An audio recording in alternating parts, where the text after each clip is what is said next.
Hi friends, அஸ்ஸலாமு அலைக்கும். Welcome to mom's Emmy kitchen.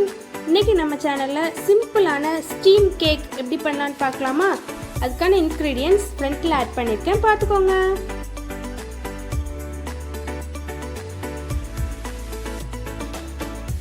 ஒரு பவுலில் 2 முட்டையை உடைச்சு எடுத்துக்கோங்க.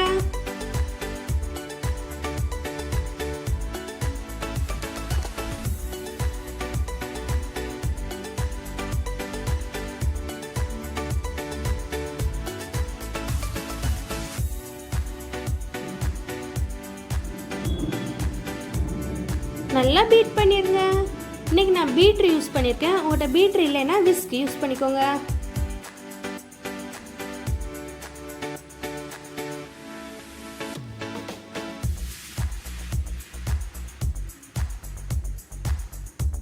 நல்லா இது மாதிரி அடிச்சதுக்கப்புறமா சுகர் பவுடர் ஆட் பண்ணிக்கோங்க. நல்லா அடிச்சு விட்டுருங்க.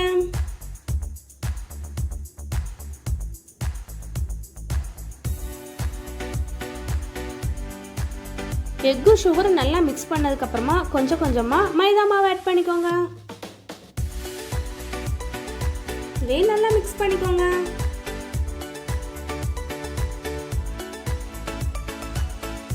கோதுமாவும் ரவையும் மிக்ஸ் பண்ணி வச்சுக்கேன். அதையும் இதை மாதிரி கொஞ்சம் கொஞ்சமாக ஆட் பண்ணி நல்லா மிக்ஸ் பண்ணி விட்டுருங்க.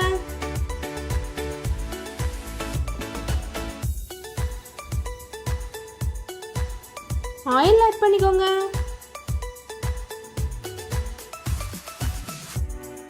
கொஞ்சமா சால்ட் ஆட் பண்ணிக்கோங்க.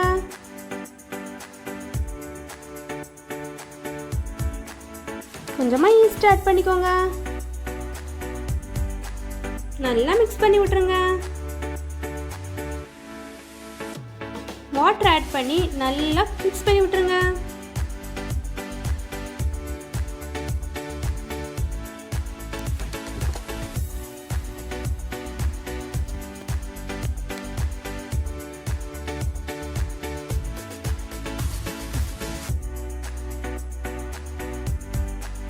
இந்த மாதிரி க்ரீம் கன்சிஸ்டன்சி வந்ததுக்கப்புறமா மூடி வச்சிருங்க.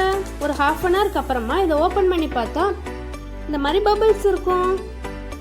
இதை நல்லா மிக்ஸ் பண்ணி விட்டுருங்க.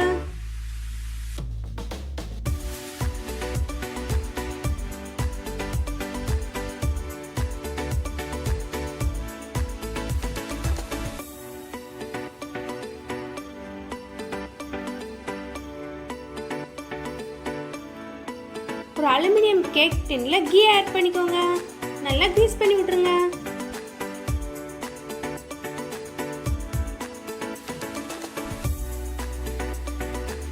அதுக்கு மேல ஒரு பட்டர் பேப்பரை இத மாதிரி செட் பண்ணி வச்சிருங்க.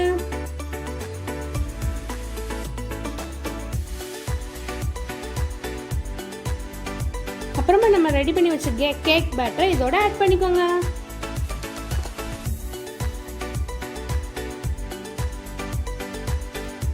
ஒரு ஸ்டிக் வச்சு இதை மாதிரி மிக்ஸ் பண்ணும்போது ஏர் பபிள்ஸ்லாம் போயிடும். அப்புறமா இதை நல்லா டேப் பண்ணி எடுத்துக்கோங்க.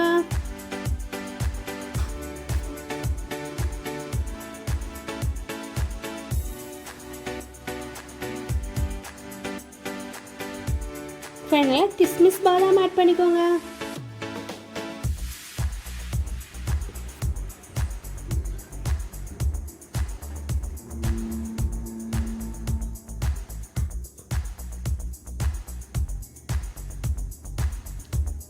இட்லி பாத்திரத்தில் அடியில் தண்ணி ஊற்றி இதை மாதிரி இட்லி தட்டு திருப்பி போட்டு ஒரு 5 மினிட்ஸ் ப்ரீ ஹீட் பண்ணி வச்சுக்கோங்க. அதுக்கப்புறமா நம்ம ரெடி பண்ணி வச்ச கேக் டின்னு இது மேலே தூக்கி வச்சு மூடி போட்டு வச்சுருங்க.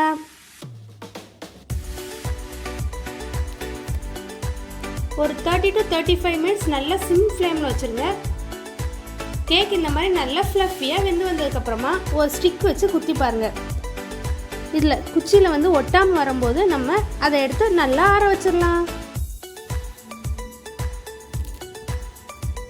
அப்புறமா ஒரு பிளேட்டில் மாற்றிடுங்க.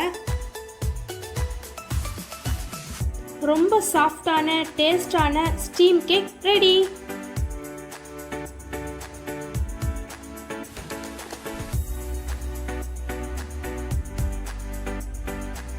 கண்டிப்பாக ட்ரை பண்ணி பாருங்கள், ரொம்ப டேஸ்டியாக இருக்கும். பாருங்கள் எவ்வளோ ஸ்பாஞ்ச் கேக் மாதிரி இருக்குல்ல. கண்டிப்பாக ட்ரை பண்ணி பாருங்கள்.